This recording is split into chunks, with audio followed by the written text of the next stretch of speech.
Bueno, ¿qué tal? Buen día. Este teórico va a abarcar los contenidos del capítulo 5 que abordan la conquista de América luego del descubrimiento. Luego de los descubrimientos de Colón se inicia un proceso de conquista del territorio, del extenso territorio americano. Esta conquista se va a producir en tres fases. La primera va a ser todas las islas del Caribe, ¿no? Que es relativamente, que es donde llegó Colón, y que de ahí se van a expandir inmediatamente por todas estas islas del Caribe, que por supuesto no colmaron ni en un mínimo porcentaje las expectativas que tenían en los españoles. Recuerden que ellos habían pensado que estaban llegando a la India y a China y donde iban a encontrar muchísimas riquezas en sedas, en especias y en oro y plata. Bueno, nada de esto sucedió cuando llegaron a las islas del Caribe. Esto empieza a cambiar, digamos, cambia totalmente cuando Hernán Cortés inicia la conquista de México y se inicia así la segunda fase. Esta segunda fase es la conquista de los grandes imperios centrales. ¿Cuáles son los grandes imperios centrales? Bueno, el imperio azteca, el imperio inca y el imperio maya, ¿no? Esta es la segunda fase, la fase de la conquista de los imperios centrales. Y luego se inicia la tercera fase de la conquista, que es eh, las zonas periféricas de estos imperios. ¿Cuáles son estas zonas periféricas? Bueno, principalmente el territorio argentino, gran parte del territorio argentino y de Chile, y el territorio norteamericano, estadounidense. Esta es la tercera fase de la conquista. Bueno, a ver, hay algunas cosas que tenemos que saber antes de abordar el tema de la conquista. Lo que es una capitulación y lo que es un adelantado. Una capitulación es un permiso que tenía una persona, un adelantado, o sea, esta persona era un adelantado, para tomar tierras del rey, tierras en nombre del rey, digamos, para tomar cualquier tierra o posesión en nombre del rey.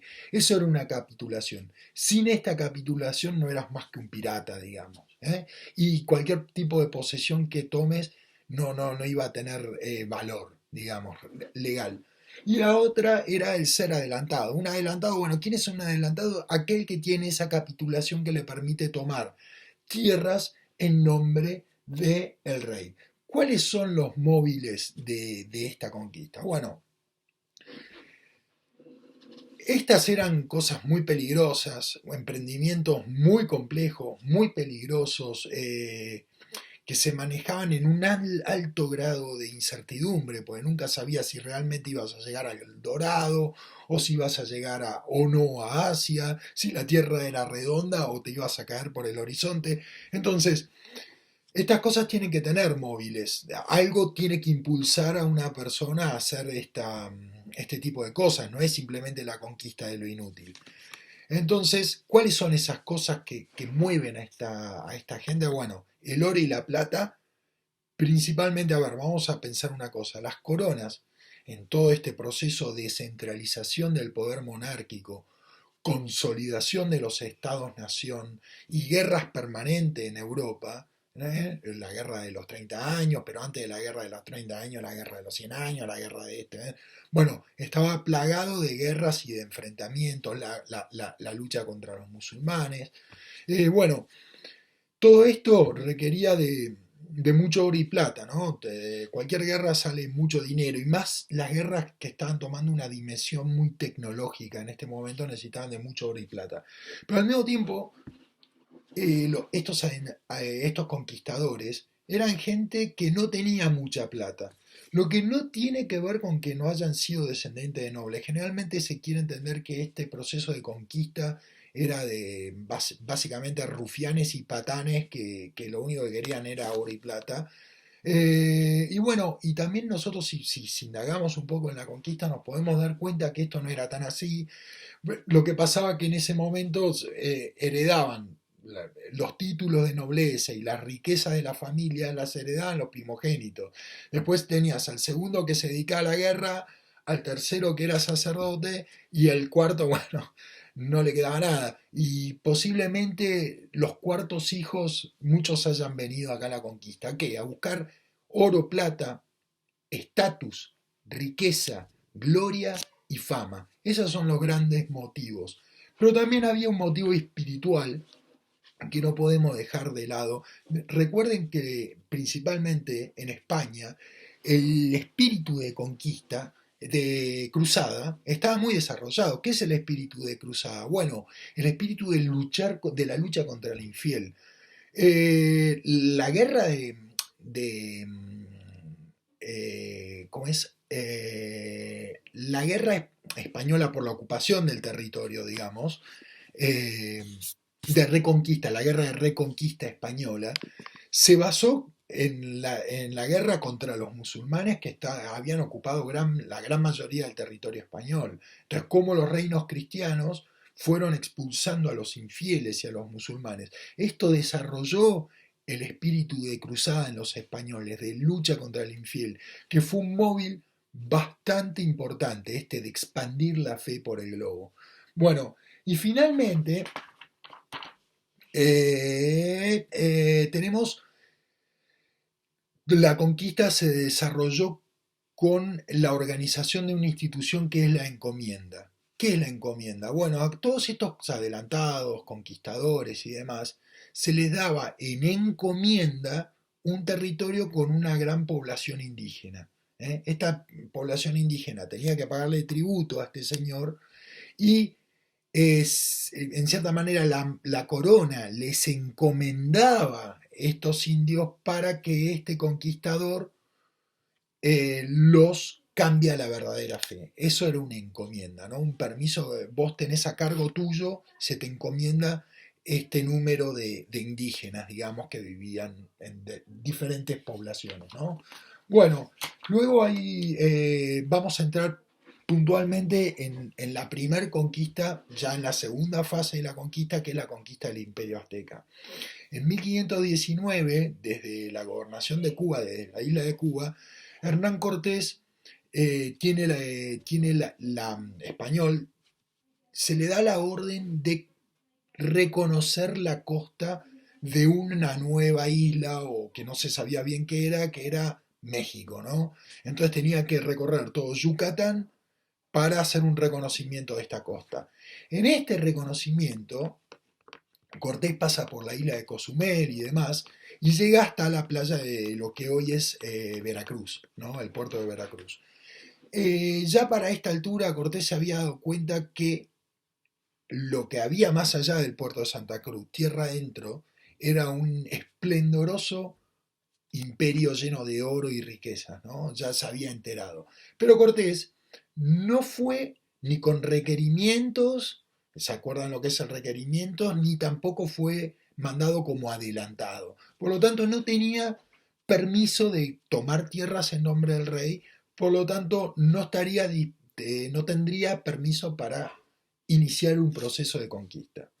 Frente a la riqueza que encontró o que empezó a escuchar, sobre la que empezó a escuchar, eh, Cortés decidió desobedecer esta orden, desobedecer este reglamento y se lanzó a la conquista. Varias, varios relatos hay sobre este hecho y uno de los más dramáticos es que para que nadie se quiera volver y para que estén obligados a conquistar el imperio, Cortés quemó los barcos, ¿no? Quemó los barcos para que nadie se pueda volver y de esa forma tengan que estar obligados a conquistar esta nueva tierra. Bueno, Cortés avanzó sobre México usando dos estrategias. Una era la estrategia de pelear contra aquellos que se resistan, contra aquellas tribus que se resistan, y por el otro lado, aliarse con los enemigos del emperador, ¿no? Entonces consiguió enemigos del emperador que se alían con él y por el otro lado los que ofrecían resistencia, bueno, los destruía, ¿no? Al mismo tiempo, estas fueron las estrategias, pero Cortés al mismo tiempo vio muy facilitado su avance gracias a que entre los aztecas existía la creencia de que Hernán Cortés y su hueste eran enviados de Quetzalcóatl, ¿no? Que era un dios que les enseñó muchas cosas a los mexicanos, principalmente sobre agricultura y demás, y que en un momento los mexicanos decidieron sacárselo de encima. El dios dijo, volveré mucho más fuerte, mucho más poderoso, y parece que este señor Quetzalcóatl era una persona blanca y con barba. Bueno, Cortés era blanco y tenía barba, por lo tanto fue confundido por un tiempo por un dios. Esto en cierta manera facilitó el acceso de Cortés a la capital del imperio, en el lago Texcoco, donde hoy está México DF, y esta ciudad, esta capital del imperio, se llamaba Tenochtitlán. Bueno, Tenochtitlán era una ciudad esplendorosa, imagínense, una ciudad de un riquísimo imperio, de un altísimo nivel de civilización y de refinamiento, que estaba en el medio de una isla, en el medio de un lago, y alrededor de esa isla había un montón de islas flotantes, como nosotros habíamos visto en en el capítulo 1, y con caminos que unían a esta isla, pasarelas que unían a esta isla con el resto de la tierra, ¿no? Bueno, la visión de esta ciudad fue increíble, todos los edificios estaban enchapados en oro, el oro era lo más común que podías ver, entonces bueno, los españoles bien la describieron como la ciudad más esplendorosa y más hermosa del mundo. Bueno, ¿cómo fue? Principalmente Cortés entra a la ciudad, recuerden que pensaban que era un dios, y dentro de la ciudad Cortés se entera de que había ciertos rumores de que podía haber una traición con los españoles. Por lo tanto, decide capturar y tomar como prisionero a Montezuma, que era el emperador azteca. Este emperador empezó a gobernar, Cortés empezó a gobernar por medio de este emperador, ¿no? Que pasó a ser como un títere. Hasta que de repente Cortés se da cuenta que hay una rebelión de tribus aliadas, y al mismo tiempo también tenía que recibir unos suministros desde Cuba y demás, por lo tanto Cortés decide ir hacia el puerto de Veracruz. En ese entonces deja una guarnición de españoles a cargo de la capital, y cuando los españoles vieron que en una gran fiesta que tenían los aztecas, realizaban sacrificios, sacrificios súper sangrientos, donde rodaban cabezas, donde se sacrificaban niños y demás. Frente a ese espectáculo tremendo, que era algo muy natural para los aztecas, pero una monstruosidad para los españoles intervienen y cortan violentamente ese sacrificio. Esto genera una enorme rebelión de los indígenas, ¿no? Que terminan apedreando a Montezuma, finalmente Montezuma termina muriendo, y bueno, y los aztecas, y los aztecas vuelven a tomar la ciudad de Tenochtitlán y los españoles huyen. Bueno, Cortés vuelve y esto nos hace desistir en su persistencia de conquistar el imperio azteca, y realiza un enorme sitio sobre la Ciudad de México. Este sitio dura más o menos un año, que sumado a la falta de comida dentro de la misma ciudad, porque Cortés impedía que llegue la comida, al mismo tiempo hubo varias enfermedades que habían transmitido los españoles a los indígenas, lo que generó una enorme mortandad. Y después de un año se depone el sitio y Cortés reconquista la Ciudad de México. Bueno, así es que se pone fin a la conquista del Imperio Azteca. ¿Qué tenemos que tener en cuenta de esta conquista? Bueno, Cortés no eran más de 200 hombres y conquistaron una ciudad que tenía 5 millones, ¿no? Bueno, un área que tenía 5 millones de habitantes. ¿Cómo se hizo esto? Bueno, vemos que estuvo involucrada la religión por un lado. Recuerden que los aztecas consideraban a Cortés como Quetzalcóatl, como un dios. Después tenemos la tecnología militar, y no estamos hablando solamente de la pólvora, porque incluso la pólvora Era un problema en zonas húmedas como era Yucatán, por ejemplo, la pólvora se humedecía y perdía efectividad. Vamos a decir que la principal tecnología no es solamente un aparato, porque ellos tenían cotas de malla, tenían cosas muy importantes, tenían el acero también que era súper importante, pero también tenían nuevas tecnologías y no solamente nos referimos a aparatos. Nuevas tecnologías es, por ejemplo, la tecnología del sitio. Si ustedes se dan cuenta cómo termina, cómo se le da fin a la conquista del Imperio Azteca, es con un sitio, es con el sitio de Tenochtitlán. Entonces acá tenemos otra razón de la victoria de la hueste de Cortés sobre un enorme imperio. Y por el otro lado, lo que no es menor es que había enemistad entre los aztecas. Recuerden que el imperio azteca no dejaba de ser eso, un imperio que sometía voluntades. Por lo tanto, siempre dentro de los imperios va a haber cierto resentimiento. Y ese resentimiento Cortés lo usó exitosamente, porque recuerden que pudo ampliar su hueste y pudo ampliar su ejército gracias a alianzas que iba haciendo con otros pueblos. Bueno, así entonces es como vemos que hay varios factores que ayudan a los españoles o varias razones que ayudan a España a conseguir la victoria, ¿no?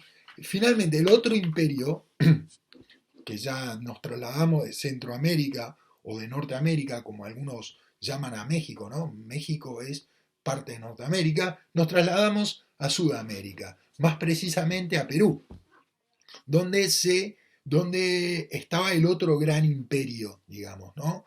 Que era el imperio inca, el Tahuantinsuyo, los 4 lugares del mundo, recuerdan que habíamos visto en el capítulo 1. Bueno, el conquistador de este tremendo imperio, quizás el imperio más grande del mundo, después de España en aquel momento, eh, la emprende principalmente una persona que se llamaba Francisco Pizarro. Pero no estaba solo, estaba acompañado por 2 personas. El señor Almagro, Diego de Almagro, y el cura, el monje Valverde. Bueno, a ver, recuerda una cosa, Núñez de Balboa había cruzado el istmo de Panamá y había descubierto el Mar del Sur, entre comillas, le podríamos decir el Mar del Sur, que no era otra cosa que al cruzar del Caribe al istmo de Panamá, no era otra cosa que el Océano Pacífico. En esa expedición, en ese cruce, en ese descubrimiento, estaba Pizarro, Francisco de Pizarro. Francisco de Pizarro empieza a escuchar de comentarios de que habría cosas en ese mar, sobre la costa de ese mar. Finalmente, Pizarro llega de Panamá, llegan en una navegación, llegan hasta unas islas que quedan en la costa de Buenaventura, en Colombia, y empiezan a escuchar de este gran imperio, de estas tierras de enorme riqueza que se llamaba Pirú. ¿Está bien? Entonces, así como Pizarro navega hasta España y pide justamente un requerimiento. No, no un requerimiento, como es ser adelantado, ¿no? Ser adelantado. Entonces la corona le da ese privilegio de ser adelantado y así Pizarro emprende la conquista de México.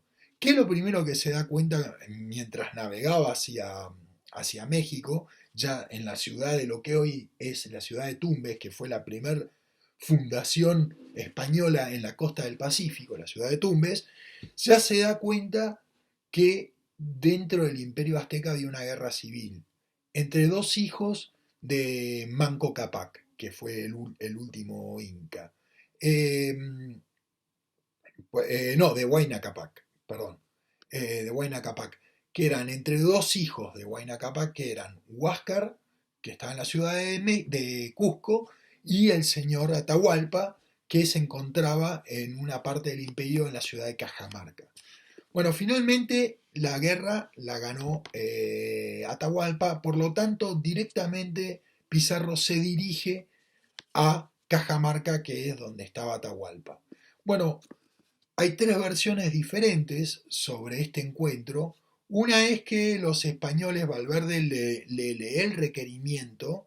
¿Qué es un requerimiento? Paso a explicar qué es el requerimiento. El requerimiento es cuando los españoles le leen a los indios que tienen la opción de volverse cristianos y ser tratados como tales, y si rechazan la verdadera fe, bueno, básicamente se la van a tener que hacer a la fuerza, digamos. Eh, Le lee el requerimiento, cuando Atahualpa agarra la Biblia, la tira al piso. Esa es la primera versión. La segunda versión es que Atahualpa invita a los españoles a tomar chicha, que era una bebida sagrada, y que los españoles quedaron asqueados con la chicha y la tiraron. Frente a este insulto, siendo que la chicha era sagrada, Atahualpa hace lo mismo con la Biblia. Y la tercera versión es que Valverde, que era sacerdote, le dice a Atahualpa lo siguiente, le dice, tus dioses no existen, este es el verdadero Dios, y le da la Biblia. Cuando Atahualpa trata de escuchar la Biblia y ve que Dios no le habla, porque según lo que le decía Valverde, esta es la palabra de Dios, sintió que no hablaba y tiró finalmente la Biblia. Bueno, cuestión que finalmente, frente a esta afrenta de tirar la Biblia, Atahualpa fue arrestado. Fue arrestado, él pide un rescate, un montón de oro, finalmente salen a buscar el oro, pero, como les digo, Pizarro termina traicionando a Atahualpa y lo termina matando, ¿no? Y finalmente se dirige a la capital de Cusco, a la capital del Tahuantinsuyo, del Imperio Inca, que era Cusco, y finalmente termina derrotando definitivamente a las jerarquías incas, digamos. Luego se inicia una guerra civil entre los españoles, entre el clan de Pizarro y el clan de Almagro. Bueno, Almagro conquistó Chile, conquistó norte de Argentina, ¿no? Y vuelve a Perú a pelearse con Pizarro, ¿no? Finalmente Almagro es decapitado y después el hijo de Almagro termina vengándose de Pizarro y mata a Francisco de Pizarro. Bueno, y ahí finalmente llega un interventor de la corona española. Bueno, así se pone fin también a la conquista del imperio inca. De vuelta, vamos a volver sobre las razones de la victoria, que es muy importante. Digamos que es algo fundamental de entender. Las razones de la victoria vuelven a ser la religión, ya que en un momento tanto Atahualpa como el resto de los incas consideraron que Pizarro podría ser Viracocha, que es un dios del panteón, digamos, inca, y al mismo tiempo también Pizarro venía con tecnología militar superior, acero, técnicas de batalla y demás, pero además traían perros y caballos. Primero, el caballo tenía un enorme impacto un impacto más que nada emocional, anímico, frente a los indígenas, y los perros eran un componente bastante desconocido en la batalla. Había perros que atacaban a los indios. Y al mismo tiempo, por supuesto, las enfermedades. Bueno, así vimos cómo se desarrolló a grandes rasgos la conquista. No, hay otros aspectos que aborda el capítulo que no sería fundamental que los aborden, así que vamos a pasar rápidamente al próximo capítulo que vamos a ver la semana que viene, que es el capítulo 6. Bueno, muchísimas gracias, nos vemos la próxima.